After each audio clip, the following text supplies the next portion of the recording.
दोस्तों, इस वीडियो में आज हम जिस विषय पर बात करने वाले हैं वो टॉपिक बहुत ही ज़्यादा महत्वपूर्ण है और वो टॉपिक उन सभी व्यक्तियों के लिए बहुत महत्वपूर्ण है जो इक्विटी मार्केट यानी शेयर बाज़ार में निवेश तो करना चाहते हैं, लेकिन उनको इसके बारे में कोई भी जानकारी नहीं है। वो बिल्कुल इस मार्केट में नए हैं और उनको इसके बारे में कोई जानकारी आज से पहले कभी किसी ने नहीं दी है। आज हम इस वीडियो के माध्यम से बिल्कुल जीरो लेवल से स्टार्ट करके उन सभी पॉइंट को विस्तार से समझाने की कोशिश करेंगे, जिसे जानने और समझने के बाद बिल्कुल नया व्यक्ति भी आसानी से शेयर बाज़ार में निवेश करना स्टार्ट कर सकता है और अपने पैसे को ग्रो करा सकता है। मुख्यतः इस वीडियो में हम 3 पॉइंट को बात करने की कोशिश करेंगे और इस वीडियो के अंदर हम 3 पॉइंट पर डीपली विस्तार से बात करेंगे, जिन्हें सुनने के बाद आपके ज़्यादातर सवालों के जवाब आपको मिल जाएंगे। सबसे पहला पॉइंट जिसके बारे में आज हम बात करने वाले हैं, how do open demat account, यानी डीमैट अकाउंट आप कैसे खुलवा सकते हैं। दूसरा पॉइंट जिसके बारे में आज हम बात करने वाले हैं, how do beginner buy stock, यानी नया व्यक्ति कैसे शेयर खरीदे। और तीसरा point, can I invest 100 rupees in stock market, यानी क्या मैं शेयर बाज़ार में 100 रुपये से निवेश कर सकता हूँ, क्या मैं शेयर बाज़ार में 100 रुपये निवेश कर सकता हूँ। आज इन तीनों पॉइंट के बारे में हम लोग डिस्कशन करेंगे। नमस्कार दोस्तों, आपके अपने इजी मनी चैनल पर आपका हार्दिक स्वागत है।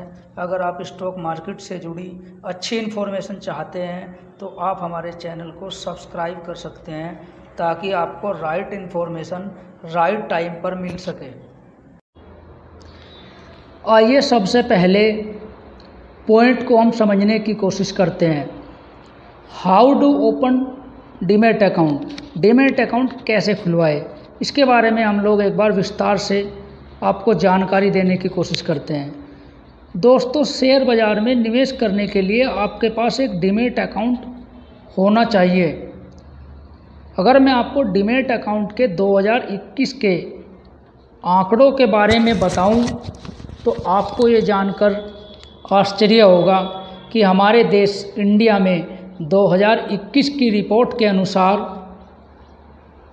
लगभग 5.5 करोड़ डीमैट अकाउंट ही ओपन हुए थे, जो कि हमारे देश की जनसंख्या की अगर बात करते हैं हम लोग तो हमारे देश की जनसंख्या का केवल 4% के आसपास ये डीमैट अकाउंट का आंकड़े दिखाई देते हैं। लगभग 4% अकाउंट ही हमारे देश में 2021 तक ओपन हुए थे।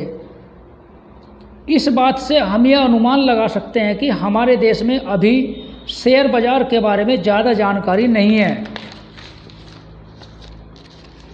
आइए देखते हैं कि डीमैट अकाउंट खुलवाने के लिए सबसे पहले आपको किन किन ज़रूरी कागज़ों की आवश्यकता होती है। डीमैट अकाउंट खुलवाने से पहले आपके पास एक बैंक अकाउंट, पैन कार्ड, आधार कार्ड या कोई और आईडी प्रूफ डॉक्यूमेंट और आपके फ़ोटो आपके पास होने चाहिए। इसके लिए अगर आपके पास पहले से कोई बैंक अकाउंट है तो अच्छा है, और नहीं है तो आप किसी बैंक के अंदर अपना बैंक अकाउंट ओपन करा सकते हैं। एक बात जो आपको ध्यान रखनी है कि जिस बैंक के पास अपना बैंक अकाउंट खुलवाने के लिए आप जाए वो पूरी तरीके से ऑनलाइन ट्रांजैक्शन करता हो, क्योंकि कुछ ग्रामीण क्षेत्रों के बैंकों के अंदर देखा गया है कि वे पूरी तरह से ऑनलाइन ट्रांजैक्शन नहीं कर पाते। कुछ बैंक्स हैं, ज़्यादा तो नहीं है, बहुत कम मात्रा में ऐसे बैंक्स हैं जो ग्रामीण क्षेत्रों के अंतर्गत आते हैं, उनके अंदर ये थोड़ी मोटी प्रॉब्लम हो सकती है। इसलिए आप इस चीज़ का ज़रूर ध्यान रखें। जब आपके पास ये सब ज़रूरी दस्तावेज पूरे हो जाएं तो आप किसी अच्छे ब्रोकर के यहाँ बात करके अपना डीमैट अकाउंट ओपन करा सकते हैं। सबसे बड़ी दिक्कत जो नए व्यक्तियों को एक बात को लेकर आती है कि वे ब्रोकर का चुनाव कैसे करें। इसका मैं आपको एक छोटा सा सॉल्यूशन बता देता हूँ जिससे आपको ब्रोकर का चुनाव करने में आसानी होगी। ब्रोकर का चुनाव करने के लिए आपके पास एक बेस्ट तरीका ये हो सकता है कि इसके लिए आप इंडिया के टॉप 10 ब्रोकर की लिस्ट में से किसी एक को चुन सकते हैं। ये आपके लिए बेस्ट ऑप्शन हो सकता है। गूगल पर आपको टॉप 10 ब्रोकर की लिस्ट मिल जाती है, क्योंकि ऐसा करके आप सबसे ज़रूरी आपके लिए जो फ़ायदा होता है कि आप सस्ते लालच के कारण किसी गलत ब्रोकर के चुनाव से बच सकते हैं और अपने डीमैट अकाउंट में अपने शेयर को खरीदकर सुरक्षित रख सकते हैं। दोस्तों, अगर आपको ये वीडियो अच्छा लग रहा है तो इस वीडियो को लाइक ज़रूर करें। दोस्तों, अब हम अपने दूसरे पॉइंट की तरफ चलते हैं, जो कि पहले पॉइंट से भी ज़्यादा महत्वपूर्ण होने वाला है। दोस्तों, जब आपका डीमैट अकाउंट ओपन हो जाता है तो आप अपने ब्रोकर के द्वारा किसी भी कंपनी के शेयर को खरीद और बेच सकते हैं। किसी भी कंपनी का शेयर हमारे देश की 2 बड़ी एक्सचेंज NSE और BSE यानी नेशनल स्टॉक एक्सचेंज और बॉम्बे स्टॉक एक्सचेंज के द्वारा खरीदा और बेचा जाता है। दोस्तों, अगर आप NSE और BSE के बारे में नहीं जानते तो मैं आपको बता दूं कि जिस तरह से सब्जी और फल को बेचने और ख़रीदने के लिए सब्जी मंडी होती है, उसी तरह से शेयर बाज़ार में शेयर को खरीदने और बेचने के लिए स्टॉक एक्सचेंज बनाई गई है। हमारे देश में मुख्यतः 2 बड़ी स्टॉक एक्सचेंज हैं, जिन्हें हम NSE और BSE के नाम से जानते हैं। आप अपने ब्रोकर या ऑनलाइन अपने मोबाइल या लैपटॉप के द्वारा आसानी से NSE और BSE के माध्यम से किसी कंपनी का शेयर बाज़ार के रेट पर खरीद सकते हैं और बेच सकते हैं, जो आपके डीमैट अकाउंट में आ जाता है। आप जब चाहें उसे बेच भी सकते हैं। दोस्तों, शेयर बाज़ार में निवेश करने से पहले आपको इस बात का पता होना ज़रूरी है कि आप कितने समय के लिए निवेश करना चाहते हैं, ताकि आप सही निर्णय ले सके कि आपके लिए बेस्ट ऑप्शन क्या है और किस जगह पर आपके लिए इन्वेस्टमेंट करना ज़्यादा फ़ायदेमंद हो सकता है। अगर हम बात करें तो मुख्यतः 2 ऑप्शन नए निवेशक के लिए बहुत फ़ायदेमंद हो सकते हैं। सबसे नंबर 1 पॉइंट अगर हम बात करते हैं तो इक्विटी ETF और number 2 large cap growth oriented company. अब ये किस तरह के क्या चीज़ होती है ETF और लार्ज ग्रोथ ओरिएंटेड कंपनी, इसके बारे में मैं आपको विस्तार से बताने की कोशिश करूँगा। सबसे पहले हम बात कर लेते हैं इक्विटी ETF के बारे में। दोस्तों, हमारे देश इंडिया के 2 बड़े ही अच्छे और चर्चित इंडेक्स हैं निफ्टी और सेंसेक्स, जिसके बारे में आपने काफ़ी बार सुना भी होगा और इसके पेपर के अंदर भी, अखबार के अंदर भी आपने इनके बारे में कुछ न कुछ न्यूज़ पहले कभी देखी होगी। जो इक्विटी मार्केट के आधार हैं, ये हमारे देश की इक्विटी मार्केट के आधार हैं। निफ्टी में 50 शेयर होते हैं, यानी निफ्टी 50 शेयर से मिलकर बना हुआ एक इंडेक्स है। और अगर हम बात करते हैं सेंसेक्स की, तो उसी तरीके से सेंसेक्स के अंदर 30 अलग अलग सेक्टर की बड़ी कंपनियां होती है। हमारे इंडिया की एक बेहतरीन कंपनियां सेंसेक्स के अंदर 30 कंपनियां होती हैं। 30 कंपनियों से मिलकर ये सेंसेक्स बना होता है। दोस्तों, नए निवेशक को निफ्टी 50 के अंदर निवेश करना चाहिए, जो उनके लिए बेस्ट ऑप्शन है।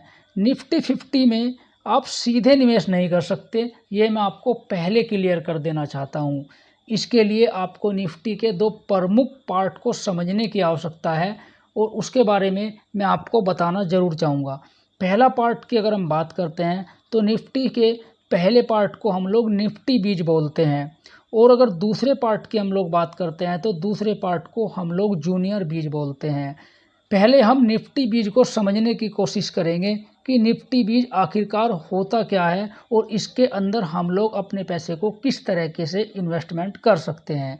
निफ्टी बीज के अंदर निफ्टी की बड़ी कंपनियों में से बड़ी कंपनियों के अंदर निवेश होता है। आप जो भी पैसा निफ्टी बीज के अंदर निवेश करते हैं वो बड़ी 50 कंपनियों में निवेश हो जाता है, जिससे आपका रिस्क न्यूनतम हो जाता है, बहुत कम हो जाता है। और अगर मैं बात करूं 10 से 12 साल के लंबे समय में, तो ये आपके लिए बहुत फ़ायदेमंद होता है। इसलिए आप कम से कम इसमें 10 से 12 साल के लिए निवेशित रहें, ताकि आप एक अच्छा फ़ायदा उठा सकें। क्योंकि हमारे शेयर बाज़ार ने लंबे समय में लगभग 15% का कंपाउंडिंग एनुअल रिटर्न दिया है और इन्वेस्टर का पैसा 4 से 5 गुना किया है। इसलिए आपके लिए निफ्टी बीज में निवेश करना एक बेहतर विकल्प हो सकता है। इसे आप अपने डीमैट अकाउंट के द्वारा आसानी से खरीद सकते हैं। यानी आप जो डीमैट अकाउंट ब्रोकर के यहाँ पर ओपन कराते हैं, उसी डीमैट अकाउंट के अंदर आप इसे आसानी से बाय कर सकते हैं। और अगर हम बात करते हैं अब जूनियर बीज की, इसके दूसरे पार्ट की हम लोग बात कर लेते हैं जूनियर बीज की, और उसके बाद मैं आपको बताऊंगा कि इन दोनों के बीच में क्या मेन डिफरेंस होता है।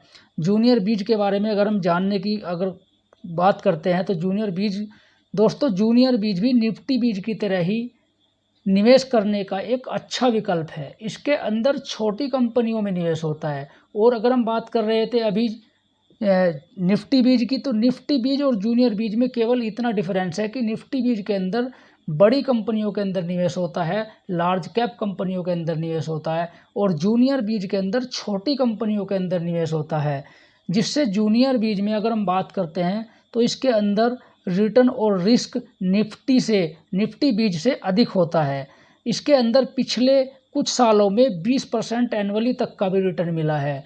तो इसीलिए निफ्टी बीज और जूनियर बीज एक दो अच्छे विकल्प हो सकते हैं नए इन्वेस्टर के लिए। अगर आप 10 से 12 साल तक निवेशित रहें तो इसमें भी रिस्क न्यूनतम हो जाता है। यानी जूनियर बीज के अंदर भी 10 से 12 साल के अंदर निवेशित रहने पर रिस्क बहुत कम हो जाता है और ना के बराबर हो जाता है, और इन्वेस्टर को बहुत फ़ायदा हो सकता है। इसे भी आप अपने डीमैट अकाउंट के द्वारा आसानी से खरीद सकते हैं।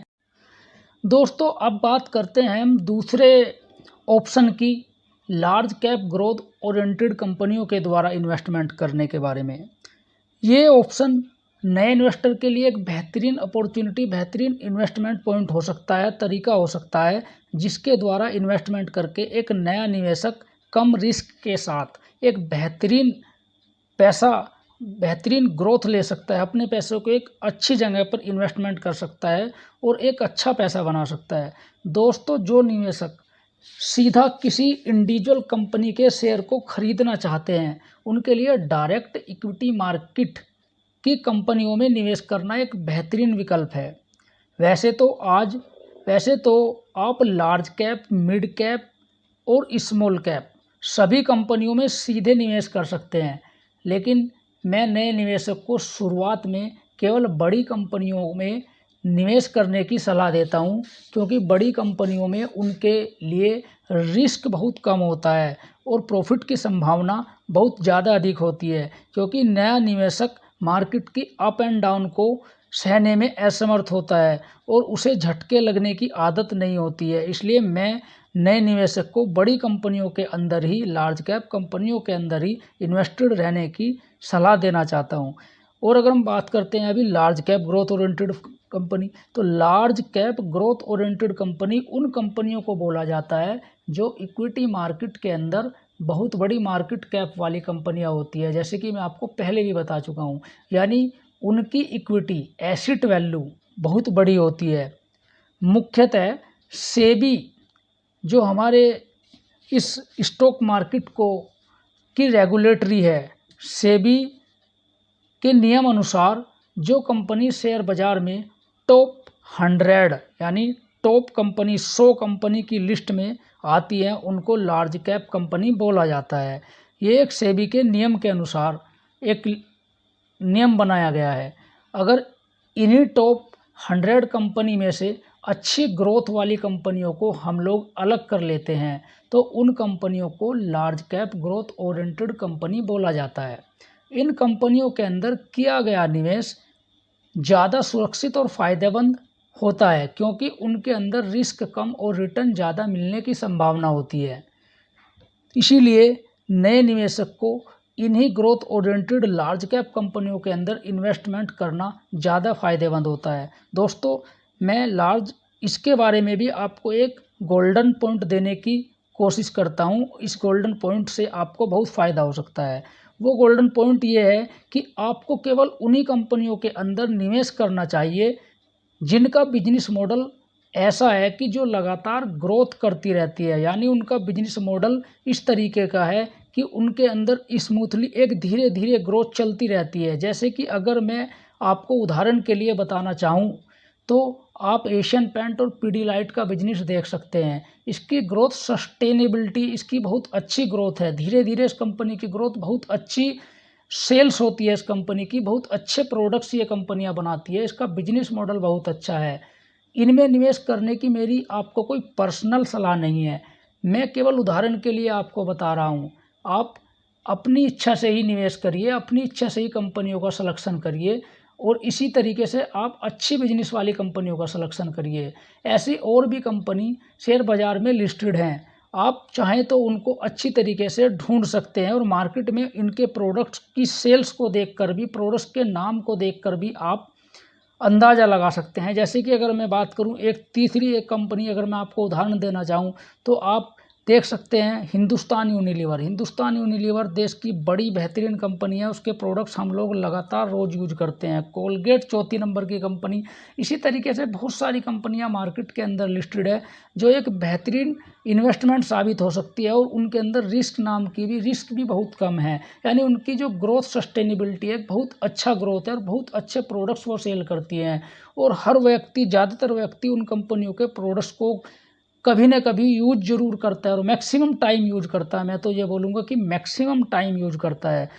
और तीसरी बात, एक बात मैं आपको और भी बोलना चाहूँगा कि समय समय पर आप अपनी कंपनियों की रिसर्च ज़रूर करते रहिए, यानी उनकी ग्रोथ को एक बार ज़रूर चेक करते रहिए और ताकि आपको पता लग सके कि उन कंपनियों के अंदर कोई किसी तरीके की प्रॉब्लम तो नहीं है, उनके बिजनेस मॉडल में किसी तरीके की कोई दिक्कत तो नहीं है और लगातार आप अपने पैसे को ग्रो कराते रहिए। दोस्तों अब हम तीसरे पॉइंट को समझने की कोशिश करते हैं। तीसरा पॉइंट हमारा है, can I invest 100 rupees in share market. क्या मैं शेयर बाज़ार में 100 रुपये निवेश कर सकता हूँ।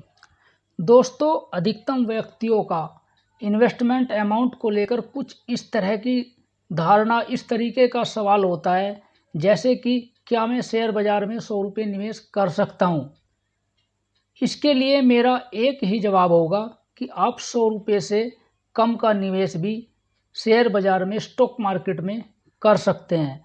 आप किसी अच्छी सी कंपनी में लॉन्ग टर्म, लंबे टाइम के लिए मात्र 100 रुपये का निवेश करके भी अच्छा पैसा बना सकते हैं। दोस्तों आज के समय में बहुत सारी अच्छी कंपनी के शेयर 100 रुपये से भी कम दाम पर चल रहे हैं जिनमें आप निवेश कर सकते हैं। जैसे कि मैं एक उदाहरण के तौर पर आपको बताना चाहूँ, नेशनल एल्यूमिनियम, BHEL सरकारी कंपनी है, लेकिन ये मेरी कोई रिकमेंडेशन बिल्कुल नहीं है आपको, ये केवल एक उदाहरण के लिए मैं आपको समझाने की कोशिश कर रहा हूँ।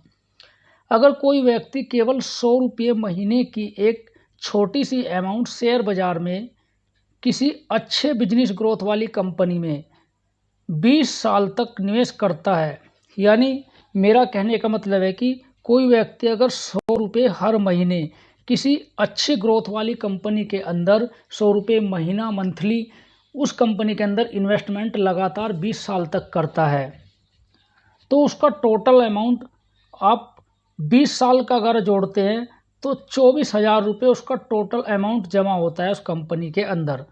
और अगर उस कंपनी की ग्रोथ केवल 15% से भी होती है, और जो कि अगर अच्छी कंपनी हमारे इन्वेस्टमेंट के अंदर आती है और उस अच्छी कंपनी के अंदर अगर कोई व्यक्ति इन्वेस्टमेंट करता है तो 15% आराम से लंबे टाइम में कंपनी दिखा देती है, अच्छी ग्रोथ दे देती है। 15% कम से कम ग्रोथ दिखा देती है।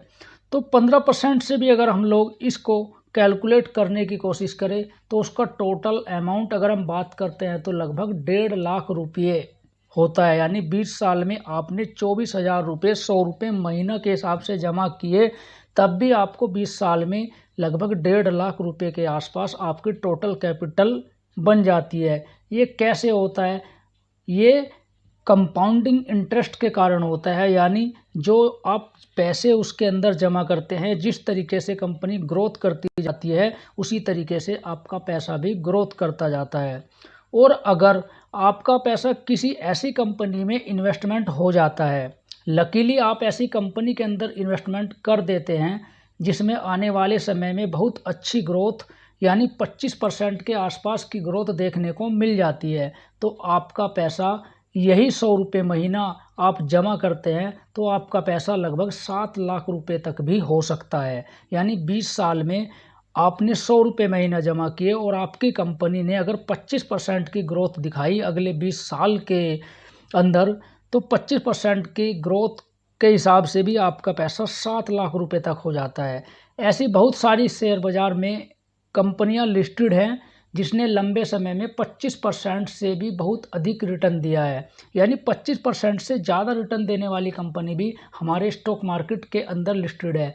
बस कोशिश हमें यही करनी है कि हमें अच्छे बिजनेस मॉडल ढूंढने हैं, अच्छी बिजनेस मॉडल अच्छे बिजनेस करने वाली कंपनियों को ही तलाश करना है। जैसे कि मैं आपको पहले भी बता चुका हूँ कुछ कंपनियों के उदाहरण देकर, हमें इसी तरीके की कंपनियों के अंदर इन्वेस्टमेंट करना है जिसका भविष्य हमें ऐसा दिखाई देता है कि अगले 25 साल तक, इस 20-25 साल तक भी इस कंपनी के बिजनेस में किसी तरीके की कोई प्रॉब्लम आने की संभावना नहीं है।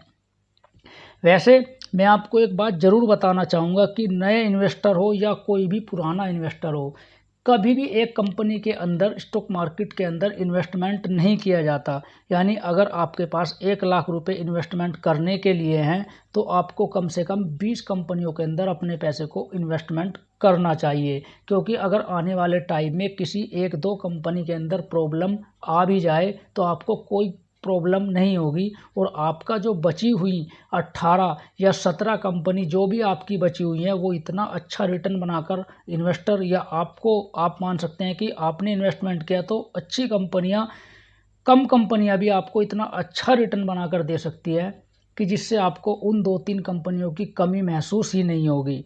इसलिए आपको एक बात ज़रूर ध्यान रखनी चाहिए कि जब भी आप इन्वेस्टमेंट करें तो आप अपने पैसे को कई कंपनियों के अंदर डाइवर्सिफाई करके ही इन्वेस्टमेंट करें।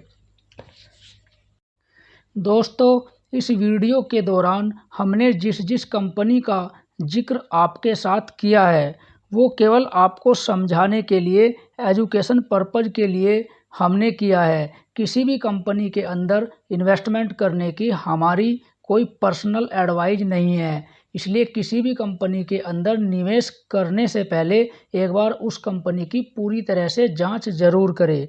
इसी तरीके की अच्छी और बेहतरीन जानकारी के साथ आने वाले वीडियो में हम आपसे फिर मिलेंगे। दोस्तों, अगर आपको ये वीडियो पसंद आया तो इस वीडियो को लाइक एंड शेयर कीजिए, और अगर अभी तक आपने हमारा चैनल सब्सक्राइब ना किया हो तो ऐसी ही इन्फॉर्मेशनल वीडियो पाने के लिए हमारे चैनल को सब्सक्राइब कीजिए। इस वीडियो को देखने के लिए आप सभी का बहुत बहुत धन्यवाद।